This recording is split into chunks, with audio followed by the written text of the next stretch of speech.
الحمد للہ رب العالمین والصلاة والسلام علی سید الانبیاء والمرسلین نبینا محمد وعلی آلہ وصحبہ اجمعین اما بعد۔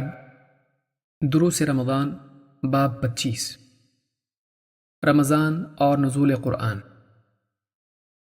رمضان المبارک کی ایک فضیلت یہ بھی ہے کہ اللہ تعالیٰ نے قرآن کریم کے نزول کے لیے اسی مبارک مہینے کا انتخاب کیا۔ اللہ تعالیٰ نے فرمایا: شہر رمضان الذی انزل فیہ القرآن ھدی للناس وبینات من الھدی والفرقان۔ رمضان وہ مہینہ ہے جس میں قرآن نازل کیا گیا، جو لوگوں کے لیے ہدایت ہے اور جس میں ہدایت کی اور حق و باطل میں فرق کرنے کی نشانیاں ہیں۔ سورۃ البقرہ آیت نمبر 185۔ قرآن کریم ساری انسانیت کے لیے رہنمائی ہے۔ یہ کتاب عرب و عجم سب کے لیے اللہ کی طرف سے عطا کی گئی ہدایت اور نصیحت ہے۔ اس کتاب میں انسان کی پیدائش کا مقصد، اس کی منزل، اس منزل تک پہنچانے والا راستہ، اس راستے پر انسان کو گمراہ کرنے کے لیے بیٹھے شیطان، انسان کی کمزوریاں اور ان کا علاج، اور اس جیسے کئی امور سے متعلق معلومات موجود ہیں۔ یہ کتاب انسان کو فرضی فلسفیانہ بحثوں میں الجھا کر حیران کرنے کی بجائے اسے صاف صریح الفاظ میں زندگی کے حقیقی مسائل سے آشنا کراتی ہے اور ان مسائل کے واقعی حل کی طرف رہنمائی بھی کرتی ہے۔ یہ کتاب اعلیٰ تعلیم یافتہ شخص کے لیے بھی ہے اور ایک ان پڑھ دیہاتی کے لیے بھی۔ انسان اپنی تمام تر ذہانت کے باوجود اللہ کی رہنمائی کے بغیر نہ اپنی منزل پا سکتا ہے، نہ اس تک لے جانے والا راستہ۔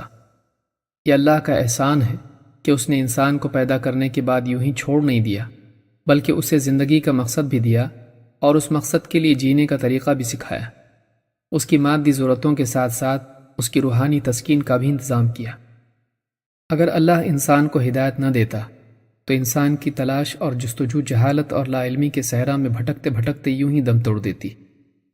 قرآن کریم کے بارے میں اللہ تعالیٰ نے فرمایا کہ یہ کتاب ساری انسانیت کے لیے ہدایت ہے۔ یہ کتاب کسی خاص قوم یا علاقے کے لیے نہیں، بلکہ ساری انسانیت کے لیے اللہ کا عطا کیا ہوا تحفہ ہے۔ یہ کتاب خود ہی اپنی ہدایت ہونے کی دلیل بھی ہے۔ اس کتاب کا پڑھنے والا اس کی حقانیت کے ثبوت کے لیے کسی خارجی دلیل کا محتاج نہیں۔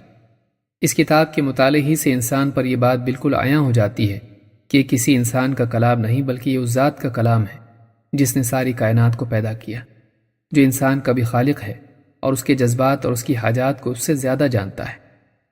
پھر یہ کتاب فرقان بھی ہے جو حق اور باطل میں فرق کر دیتی ہے۔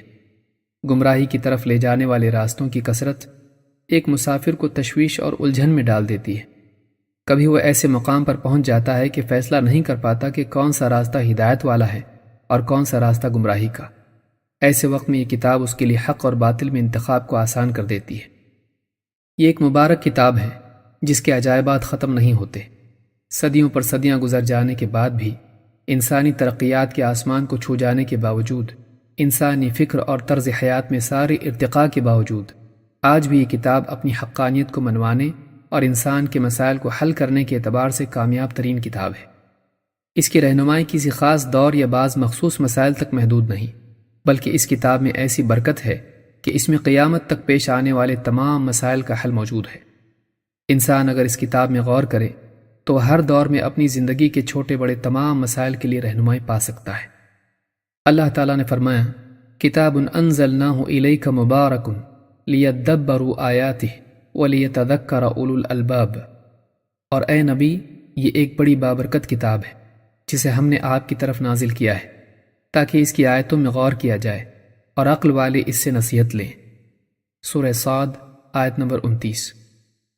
خلاصہ کلام یہ کہ رمضان المبارک کی برکتوں میں سے ایک چیز یہ بھی ہے کہ اس مہینے میں اللہ تعالیٰ نے قرآن کریم جیسی بابرکت کتاب نازل کی اور اسے قیامت تک کے لیے ساری انسانیت کی ہدایت اور رہنمائی کا ذریعہ بنا دیا۔